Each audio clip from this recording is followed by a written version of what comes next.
Premier déplacement du chef de gouvernement, le général de division Abdoulaye Maïga à Tombouctou. Le Premier ministre, le chef de gouvernement, le général de division Abdoulaye Maïga vient d'arriver dans la cité des 333 Saints.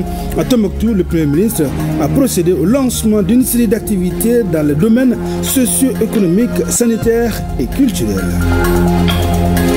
La région de Menaka abrite le forum humanitaire, forum qui permettra au gouvernement et ses partenaires de donner une réponse humanitaire en période d'urgence. Mesdames, Messieurs, bonjour et bienvenue aux informations. C'est à 9h10 que le Premier ministre, ministre de l'administration territoriale, le général de division Abdoulaye Maïga a foulé le sol de l'aéroport de Tombouctou, accompagné du ministre de la Santé et du Développement social, colonel-major Assaba Diallo Touré, et celui de l'agriculture, Daniel Clément, des membres de son cabinet et quelques responsables de son département. Il a été accueilli par les autorités régionales de Tombouctou.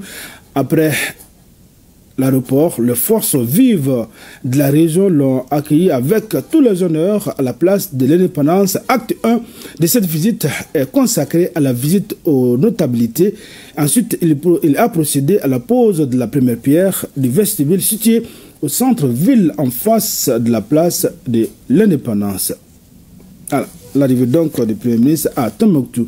Autre point de l'actualité, le Haut Conseil des collectivités a ouvert hier ses portes au CNCR FNR à la faveur de la remise du deuxième rapport du comité. Le document qui s'articule autour de plusieurs points traite les actions réalisées par l'organe législatif issu des recommandations des ANR, à savoir les besoins fondamentaux du peuple. Les conseillers ont salué la clarité et les efforts du gouvernement pour la mise en œuvre des différentes actions. Le point avec Arjumatina.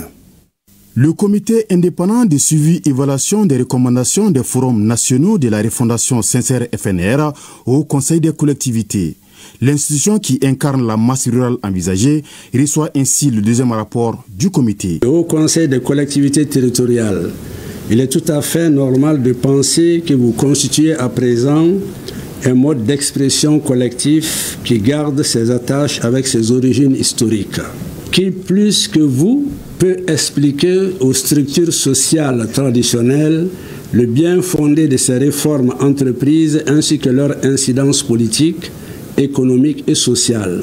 Ce document qui va de janvier 2024 à décembre 2024 est bâti autour de plusieurs axes comme le rappel du cadre stratégique de l'État, le rappel des piliers de la refondation, les résultats, les effets et impacts perceptibles et les constats et observations du comité. Autant d'axes majeurs développés lors de la rencontre, c'est là à la satisfaction et à la compréhension des conseillers du Haut Conseil des collectivités. Ce qui est sûr, le gouvernement s'est engagé sur les actions prioritaires et le gouvernement s'est engagé à commencer les actions prioritaires complémentaires. Une fois encore, moi je remercie, je félicite pour ce rapport. Je félicite très bien les évaluateurs qui ont fait un travail remarquable. Monsieur le Président, vous avez fait des constats, des observations et des recommandations pertinentes que nous partageons au Conseil des collectivités. Et je voudrais vous en féliciter. Au niveau du sincère FNR, la démarche consiste à élargir la base d'information sur les résultats. Le point sur lequel nous insistons, c'est surtout la fonction de planification. Parce qu'il y a beaucoup d'actions qui sont énumérées comme des recommandations. Il y en a beaucoup. Alors, la mise en œuvre demande une rigueur dans la planification. Comment intégrer l'ensemble de ces recommandations, évaluer éventuellement certaines recommandations pour voir en quoi elles recoupent une autre recommandation, en quoi elle est pertinente à cette période. Le sincère FNR, lors de cette cérémonie de remise des rapports, n'a pas manqué de solliciter l'accompagnement nécessaire des représentants des collectivités qui sont les conseillers du Haut Conseil des collectivités à percevoir la nécessité de restructuration de la société malienne. Une mission conduite par le commissaire superviseur général de l'autorité indépendante de gestion des élections de la région de Koulikoro, Dioïla et Nara était ce lundi 13 octobre 2025 à Koulikoro. Objectif, échanger avec les coordinateurs régionaux, locaux et communaux sur l'état d'évolution de la révision annuelle des listes électorales édition 2025. Il s'agit aussi de recenser les difficultés constatées par les agents sur le terrain afin de trouver les solutions idoines pour l'atteinte des objectifs. Reportage signé Ousmane Koïta, Amadou Tchokari. Il s'agit à travers cette mission du commissaire superviseur général de l'autorité indépendante de gestion des élections de la région de Koulikoro, de Dioïla et de Nara, d'échanger et de partager avec les coordinateurs communaux, locaux et régionaux sur les avancées de la révision des listes électorales à Koulikoro. Cela conformément aux dispositions qui sont prévues en ces articles 52-53 de la loi électorale. Et par la même occasion, de recenser les difficultés auxquelles sont confrontés les agents sur le terrain.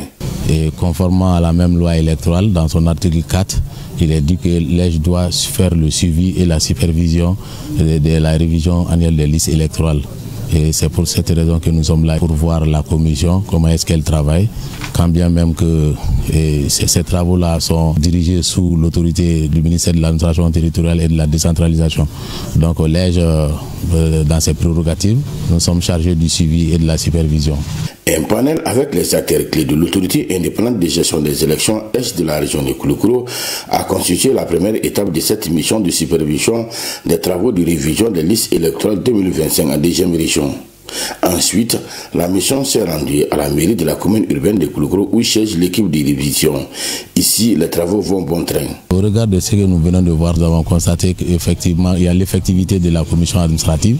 Nous avons constaté également la disponibilité des supports de la RAL et puis tous les supports, les kits, notamment les kits, et que tout est mis en place aujourd'hui. Tous les documents sont là et nous sommes vraiment très réjouis de cela. C'est seulement l'affluence qui est un peu faible. Et là, nous demandons vraiment à la population vraiment de venir s'intéresser à cette activité. Le commissaire superviseur général de l'EJ à Koulikoro a surtout insisté sur l'implication et la détermination de chaque acteur pour la réussite de cette mission, combien importante pour notre pays, le Mali. Une visite de courtoisie au gouverneur de Koulikoro a mis fin à cette mission à Koulikoro. À Menaka se tient un forum humanitaire. C'est pour imprégner les autorités ainsi que la société civile sur les objectifs de la réponse humanitaire en période d'urgence. C'est aussi identifier et partager les défis qui assaillent le secteur. Il est organisé par le Fonds des ONG internationales du Mali, FONGIM, et ses partenaires OCHA et l'Agence suisse pour le développement. Reportage signé Chérif Moulay Haïdara. Ce forum vise à expliquer l'importance des actions humanitaires, ce qui permet de mieux connaître leurs objectifs dans le contexte d'urgence. Autorités administratives, communales et acteurs de la société civile, tous étaient là pour la circonstance. Une occasion pour partager les défis auxquels les acteurs font face. Les contraintes qui limitent l'acheminement de l'aide humanitaire, exposant les travailleurs humanitaires à des risques accrus et compromettants, l'accès aux services essentiels tels que la santé, la nutrition, l'éducation, l'eau potable. Les besoins humanitaires qui augmentent aujourd'hui, notamment sous l'effet du changement climatique et des conflits prolongés, les ressources disponibles aujourd'hui diminuent, il faut le reconnaître. Donc cette baisse de financement affecte directement la capacité des organisations à maintenir leurs programmes et à répondre aux urgences et à soutenir l'économie locale à travers la création d'emplois dans le secteur humanitaire. Les échanges ont porté sur l'aspect des câblages des bénéficiaires, la distribution ainsi que les difficultés rencontrées par les humanitaires sur le terrain. Dans ce contexte de croissance des besoins humanitaires, beaucoup d'acteurs, partenaires techniques et financiers ONG se sont mobilisés pour appuyer les efforts du gouvernement dans l'administration de l'aide humanitaire en vue d'alléger les souffrances de nos compatriotes. Cette journée s'inscrit dans une dynamique de poursuite, de conjugaison de nos efforts et de réflexion sur notre rôle collectif et individuel dans le rétablissement de la paix, de la solidarité, de la justice sociale et de la dignité humaine afin de répondre aux énormes défis qui s'imposent à nous, parmi lesquels l'insécurité, les aléas climatiques, les problématiques d'accès humanitaire, la cherté de la vie, les inégalités sociales, etc. Au terme des travaux, une batterie de recommandations a été formulée par les participants. 744 000 petits ruminants de la région de Dioula seront concernés par la vaccination contre la peste. L'information a été partagée hier à Dioula lors du lancement régional de la campagne spéciale de vaccination et de marquage contre la peste des petits ruminants. La campagne qui s'inscrit dans le cadre de la stratégie nationale d'éradication de la peste des petits ruminants à l'horizon 2030. Elle bénéficie de l'accompagnement du PRAF 2. Compte rendu Moustapha Doumbia à la Seine-Sangare. L'inoculation de la première dose des vaccins par le conseiller aux affaires économiques et financières du gouverneur marque le lancement régional de la campagne spéciale de vaccination et de marquage contre la peste des petits ruminants. Une campagne qui s'inscrit dans le cadre de la mise en œuvre de la stratégie nationale d'éradication de la peste des petits ruminants à l'horizon 2030. Cette campagne spéciale est d'une importance capitale pour les services vétérinaires.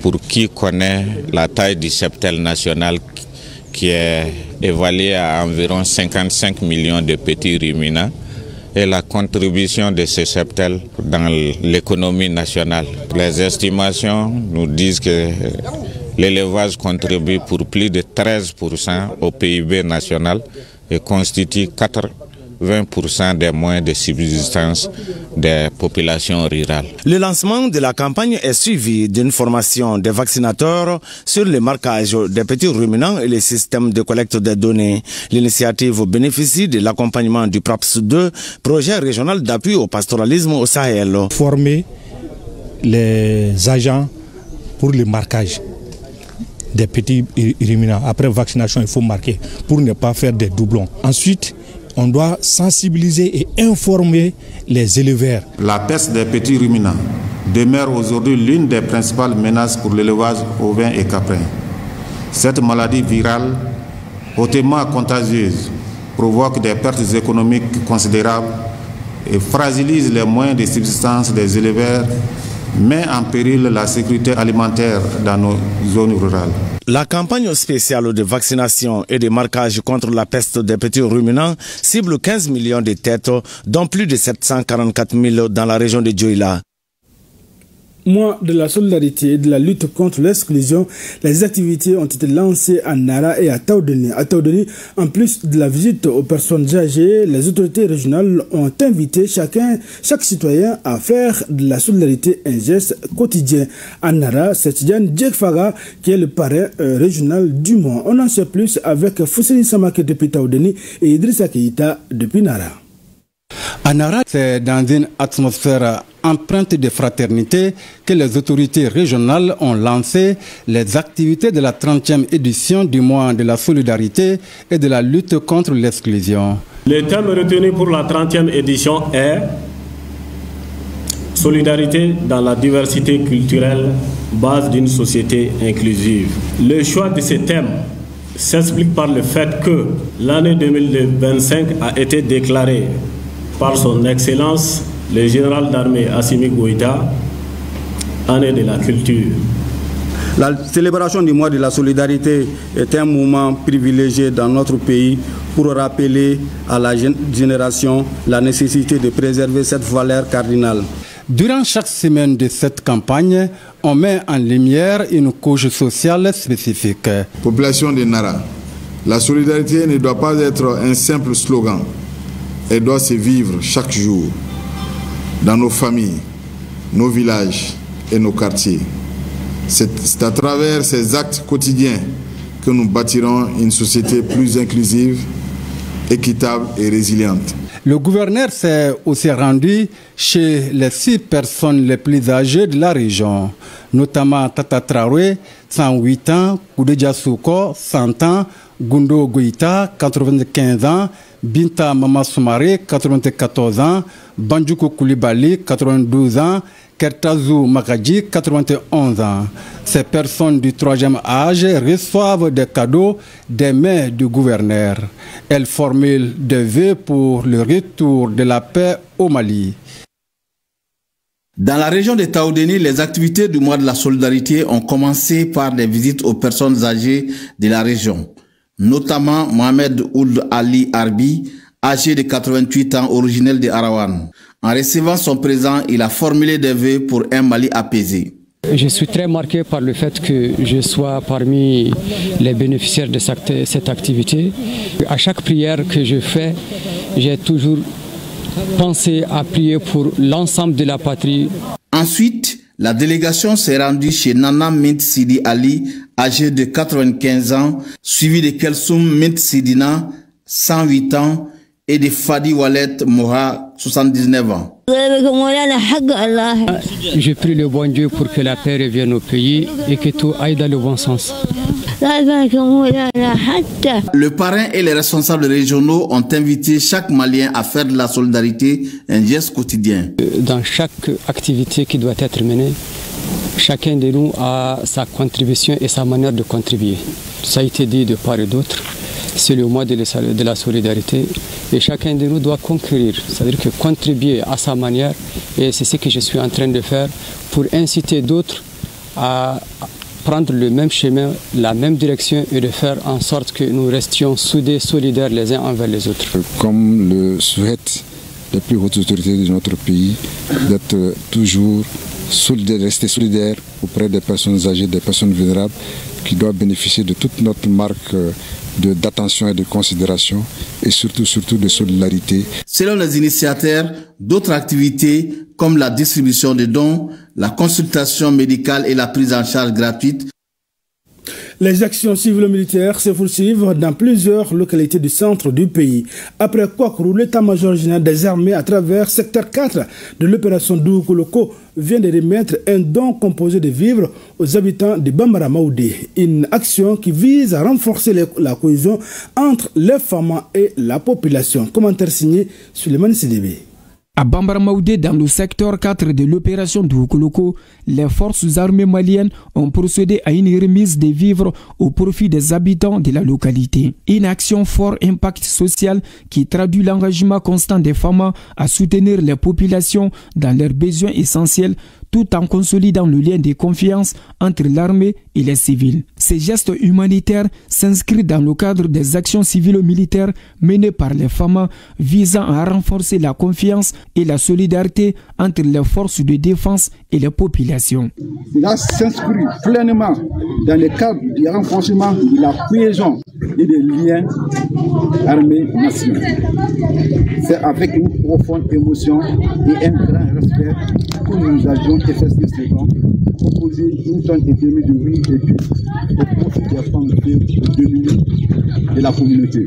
En venant à votre rencontre, en partageant avec ces modestes dons de riz et d'huile, nous avions voulu poser un geste simple, mais porteur de sens. À travers cette distribution, l'armée réaffirme son rôle social protecteur, démontrant qu'elle reste à l'écoute des besoins des populations qu'elle sert.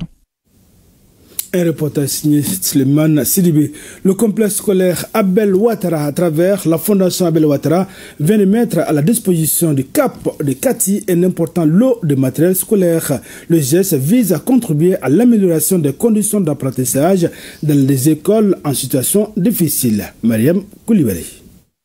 Des cahiers, des craies, des stylos, des matériels de géométrie, ce sont entre autres les fournitures scolaires octroyées par la Fondation Abel Ouattara aux écoles en situation de difficulté dans la commune urbaine de Kati. Le geste qui intervient suite à un accompagnement financier des comités de gestion scolaire de Kati témoigne tout l'engagement de la Fondation Abel Ouattara en faveur de l'éducation en général et celle de Kati en particulier. Au total, la Fondation Abel Ouattara a offert un don de plus de 2 millions de francs CFA aux écoles en difficulté et CGS de Kati. Vous savez, la difficulté, elle est partout. Si chacun apporte sa pierre à l'édifice, je pense que ça va aller. Les outils reçus par le Centre d'animation pédagogique de Kati seront distribués entre les écoles dans le besoin et aux élèves les plus démunis. Ces outils pourront nous permettre de démarrer certaines écoles qui viennent de voir le jour cette année. Donc, c'est des nouvelles créations qui n'ont même pas encore de CGS stable. Et les enfants qui sont dans le besoin peuvent profiter des cahiers et des alcool. Tout ce qu'il a donné, vraiment, c'est salutaire. Dans un contexte aussi difficile que le nôtre, ils ont vraiment besoin souvent d'appui de ces genres. Les gens peuvent penser que c'est des petits gestes, mais je vous assure, pour tous ceux qui sont du domaine de l'école savent que ce sont des petits gestes qui comptent énormément et qui apportent énormément, qui règlent énormément de problèmes. Et le représentant du ministre de l'Éducation nationale d'inviter d'autres écoles privées à emboîter le pas au complexe scolaire Abel Ouattara dans cette démarche solidaire et significative pour l'éducation nationale. Voilà, mesdames, messieurs, c'est la fin de cette session d'information. Passez d'excellents moments de télévision en notre compagnie.